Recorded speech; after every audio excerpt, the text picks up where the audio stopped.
Dr. Curtis Doebbler is an international human rights lawyer who has represented governments, heads of state, and millions of refugees or displaced persons. He is also a professor who researches and teaches at a number of universities. He is constantly traveling between the US, Europe, Africa, and the Middle East, and we finally caught up to him currently at the UN in New York. It's great to have you on the podcast, Dr. Doebbler. Nice to speak with you. Now, the Middle East has been in crisis since time immemorial, but there seems to be a renewal of tensions given the Syrian war of intervention, the Israeli-Palestine crisis, and the latest Temple Mount incident, the Saudi-sponsored war in Yemen, and now fallout between the GCC countries and Qatar due to what some say is Qatar's pursuit of more independent policies and desire to work with Iran. For this first part of the interview, I wanted you, somebody with great authority on the subject and who has skin in the game, so to speak, who's on the ground, to give an overview of what you consider to be the main sources of chaos in the Middle East. Who is destroying the Middle East? Is it US, EU intervention, Russian meddling, Israel, Saudi Arabia, the struggle between Wahhabism and traditional Sunni Islam? What do you consider are the main driving forces behind the chaos and the human rights violations? I think it's probably all of those that you mentioned, and maybe a few more. The Middle East, as many parts of the world, but particularly perhaps the Middle East, because of its geopolitical status over the last at least 100 years, perhaps the most complex geopolitical status of anywhere on the globe. It's been subject to a lot of forces, and I would say mainly outside forces that did not always produce good, in part because they weren't concerned with the interests of the people of the Middle East. If you look at the countries in the Middle East that have been destroyed, Syria, one of the most advanced countries in the Middle East, Iraq, a developed country, Libya, the richest country in Africa, an impoverished continent to a large extent, but the richest country in that continent was destroyed.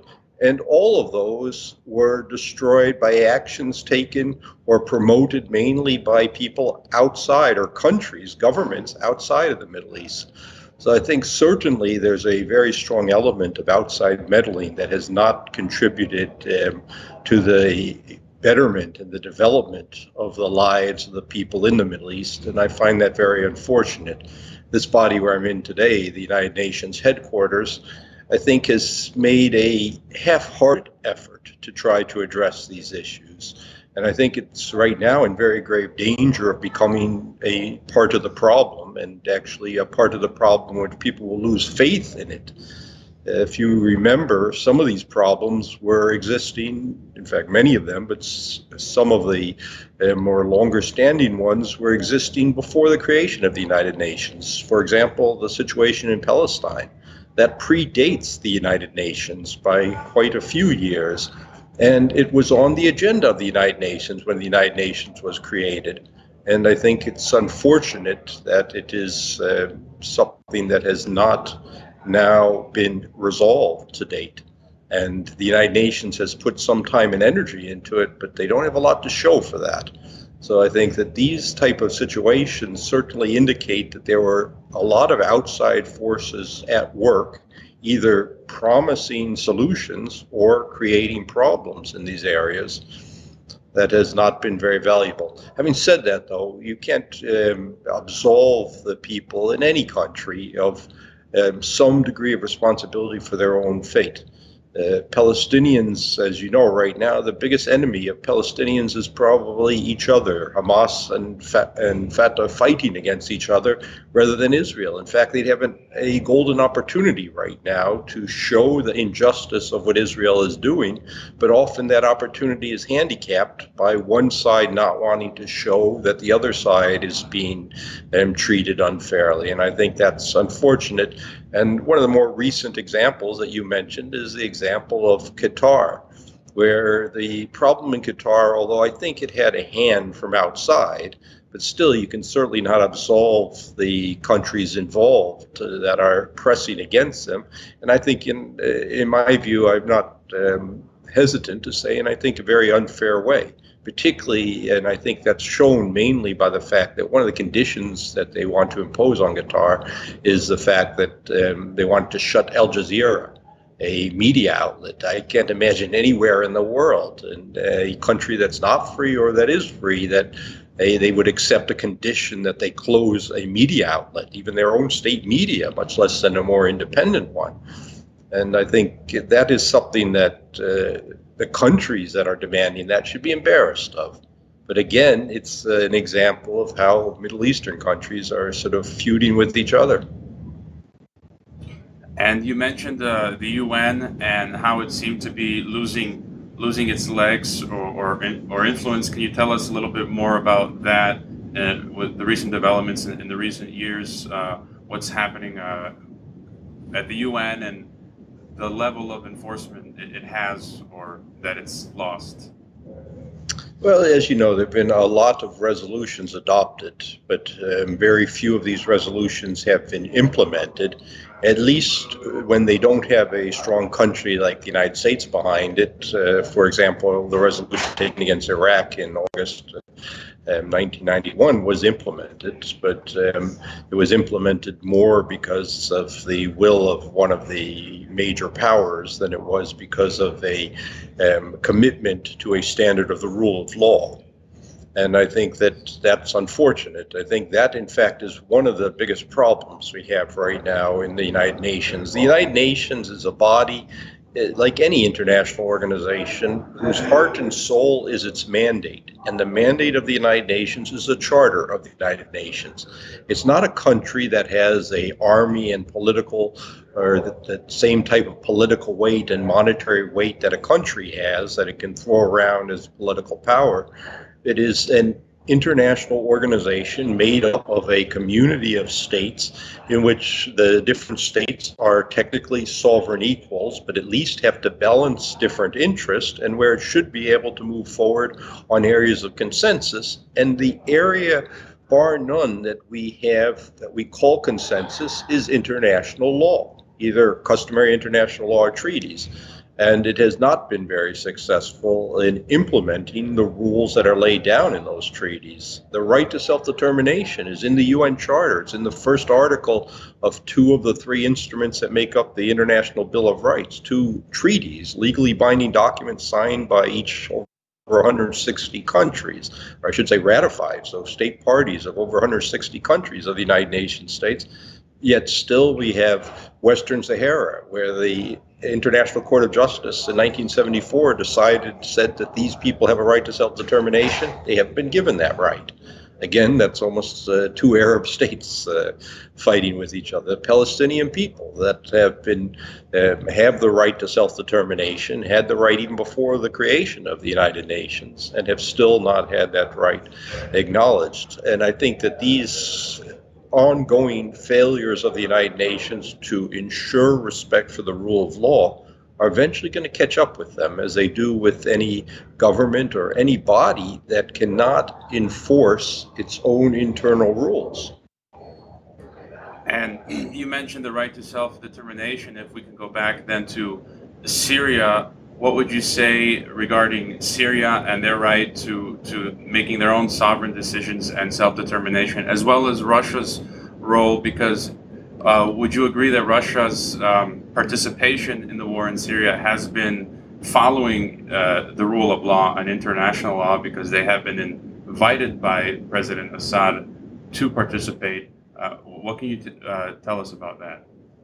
I think Syria is a good case to look at how the rule of law should be implemented, because the rule of law provides that states should not use force against another state. It also provides, or international law, I should say, the rule of international law provides that one state should not use force against another state. It also provides, though, that a sovereign state is responsible for the security and the public order in its country. Now, we might not like a particular government, but that's not really somebody outside the country's interest to say they like or don't like a country. That's what non-interference is all about. It's the people in the country that decide on their government. That's what self-determination is all about. And in the case of Syria, I think that we violated both of those provisions, and that's from First of all, within the country, the people have, even during this war, elected the president of the country that is still the president. All right, you can argue if that was free or fair election, but that's a different argument. That's something that can be considered within the context of a sovereign country. But to provide resources to people, non-state actors who use force against a sovereign government, that is clearly outside the realm of international law. And within the realm of international law, since you asked the question about the comparison, is for a state to ask for assistance from another state to help it secure its own responsibilities towards its people, including keeping public order and maintaining security in the state. And in fact, if you look at what Russia has done in Syria, it's really been more productive for the people of Syria than what the outside community has been doing before and after Russia got involved in it. So it's really the state's decision and the people of that state's decision to choose a government that decides then how best to protect its people and maintain public order. And to ask another state to assist is possible. But when a state intervenes in the affairs of another country without being asked, we know very clearly since 1986, we've known that that is clearly illegal, that in 1986, the International Court of Justice, at the behest of a prestigious gentleman who just passed away, Mikhail Brockman, who was then the foreign minister of Nicaragua, they brought this question to the International Court of Justice in relation to the United States support of Contras in El Salvador that were intervening in Nicaragua. And the court unambiguously said it is illegal. So, these are not issues that you can have so much debate about in terms of the principles of international law that are being contravened. And again, I think that leads back to your last question, that undermines the authority of a body like the United Nations when the rule of law has been determined, interpreted in a certain way, and then it is not respected. And I think the United Nations should be doing more to do that. Instead, you've seen several of the bodies created by the United Nations looking at just criticizing the government of Syria instead of working towards a resolution that recognizes the responsibility of all sides. And what are your thoughts on how the situation in Syria will resolve? Do you see it becoming another Iraq, or do you see things winding down and the Assad government regaining control again? Well, I think the government, I don't think you call it the Assad government, I call it the Syrian government. I think the Syrian people will have to decide who they want their leader to be now and in the future. They voted not so long ago, but they will have to do that again in a not too long time.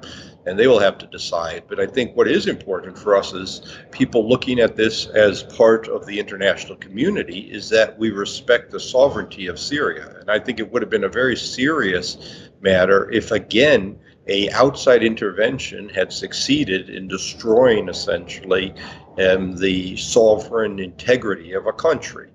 And I think Syria will make it through this now. I think it's not 100% yet, but I'm much more confident than a couple of years ago or even a year ago. I think that they're moving in the right direction. They still have strong responsibilities, and the government seems to recognize those. It has a responsibility to rebuild its country. It has a responsibility to give redress to people who have been injured there. It has a responsibility to respect the human rights of the people in Syria. And the government has never denied these responsibilities, and I think that's already a good starting point for a rebuilding process. But I hope that very soon we will start to consolidate some of the gains that have been made militarily there and turn them into political processes to start rebuilding Syria. Because as I said, Syria was one of the leading countries in the Middle East, one of the most developed countries in the Middle East. It translated more English or other language books to Arabic than every other country in the Middle East put together. So just in terms of knowledge and education, it had a tremendous impact. And really, I don't think the Middle East and the people there deserve to lose another sovereign state like that has had such a strong impact in building the history of the globe. And what can you say about the media and propaganda and the West? As you mentioned that a lot of these things seem to be straightforward, documented and clear, yet we find in Europe and the West that they're still towing the same line and repeating many lies and it's still what you're saying that still doesn't seem to have uh, broken through, or is it? How do you see the media and the Uh, involvement in all of this? Although I'm an international lawyer now, I actually did my university degrees in journalism and worked for a few years as a journalist. So I am very sensitive to journalistic integrity, and I'm very troubled by what we see in today's, particularly mainstream media. What I think is good is the proliferation of media. Even though I don't agree with everything people like Press TV and RTV say and Al Jazeera, I think it's very important we have this other media having a voice there. And I think that's good. And even programs like yours, I think, are very important. I'm not at all somebody who is against the proliferation of small media outlets. Sometimes they do the best reporting. Here at the United Nations, a little group called Inner City Press, which the reporter is Matthew Lee, is probably the best media outlet here, even though his budget is probably 1% of what some of the mainstream media's budget is for covering the United Nations.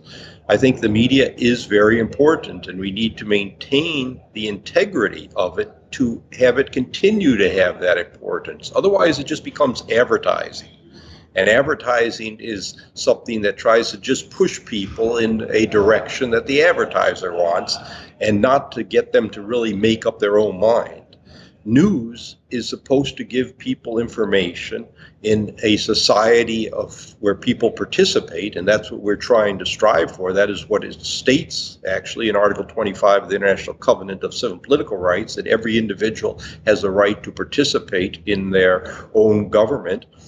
That means that they have a right to know what is happening in their government and to be able to contribute to either by voting or by running for election or by even campaigning for others in a knowledgeable form. When you're not knowledgeable, when you're being giving things that are not true or that are biased, or you're not being told the whole story, then your participation is handicapped. And you can't participate to the extent that that right requires or that that right allows. And I think that's a very dangerous thing we have right now with the media. You know, we've had cases where the BBC, where American networks, CNN, even Fox News, have been caught falsifying news. And that is a very serious matter when you do that. As a journalist, I tell you, when I was studying journalism, someone who did that would not only be immediately fired, the news outlet would be possibly closed down for doing something like that. And I think that's something we need to, there needs to be much more attention to, and I don't think there is right now. And just to summarize again, you could add anything else to it. You believe that a lot of foreign intervention has systemically been causing problems in the Middle East, as well as problems that predate the creation of the UN, as well as, you say, the responsibility of the individuals in the countries, and the problems they have between themselves. And if you want to add anything to that, and then if you could mention what you think would be prudent measures that should be taken towards resolving some of these conflicts. You've mentioned the UN again, and the application of international law. We know that representatives like in the US, Tulsi Gabbard, have proposed bills such as the Stop Arming the Terrorists Act. What recommendations do you have for civil society, for regional organizations or international organizations, or even states themselves? Well, my recommendations as an international lawyer would probably be where I started, that really we need to take more seriously respect for the rule of international law. And I don't say that just because I'm a lawyer. I say it for the same reason I mentioned at the beginning. It forms the lowest common denominator that we have agreed on in the international community. So it is something that we have already agreed on. It's not holding people to my moral or ethical standards. It's holding people to what they have agreed in solemn agreements to be the minimum standard that they need to coexist together peacefully. And I think that's extremely important. I think whether you're an NGO, whether you're a government, whether you're an intergovernmental organization whose heart and soul, as I mentioned, is based on international law, you need to ensure respect for the rule of law as a sine qua non for being able to progress further than that. If we can't ensure respect for the rule of international law, we're never going to be able to achieve development to the level of the SDGs that we talked about. We're never going to be able to live in a peaceful society. Having said that, I think we have made some progress on it. One of the things which I was surprised to hear, I'm here for the high-level political forum, which is the forum for the implementation of the SDGs, but it's mainly just a discussion forum. There's not really any credible implementation mechanism. But I was very surprised to hear at the opening of this, when the Secretary General Guterres spoke, when the president of the ECOSOC spoke, when even Jeffrey Sachs, an American academic, gave a speech. None of them mentioned what I think is one of the most important instruments, a legal instrument that has the text now, has been adopted by the General Assembly, and it will be open for signature on the 20th of September of this year when the General Assembly's next session opens. And that's a text of the Nuclear Weapons Ban Treaty, which would ban nuclear weapons around the world. The Nuclear Weapons Ban Treaty is probably one of the most important steps that the United Nations has taken almost since its existence. And I think it will go into force when it is open for signature for states to start to join on the 20th of September of this year. But I was surprised to see it not mentioned by anybody during the high-level political forum, even though peace was mentioned as being a condition sine qua non for the accomplishment of the SDGs. No leader, including the Secretary General of the United Nations, who has said that peace is one of his priorities, mentioned the Nuclear Weapons Ban Treaty. And I think that is an example of how, if it is effective, the rule of law, and if it is respected because it is an instrument of international law, it could make a significant contribution to development as well as peace in the international community. And I think that will be these type of instruments, more so than things like the SDGs, which are not legally binding. The legally binding instruments will really be the litmus test of whether or not the United Nations still has relevance in today's world. Indeed, the nuclear treaty is very important.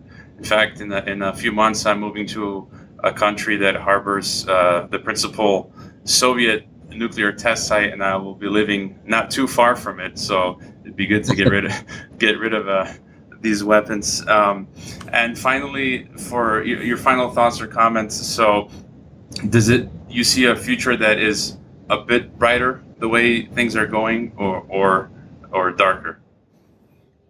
Well, what I do see that I think is, for me, a little bit hopeful is some of the young people that I've seen, like yourself, that are trying to work for a better world. You know, I've worked with a lot of older people. I worked with Nelson Mandela, Ahmed Ben Bella, Ramsey Clark, Stokely Carmichael, people who were really the past generation. Now I'm becoming the past generation.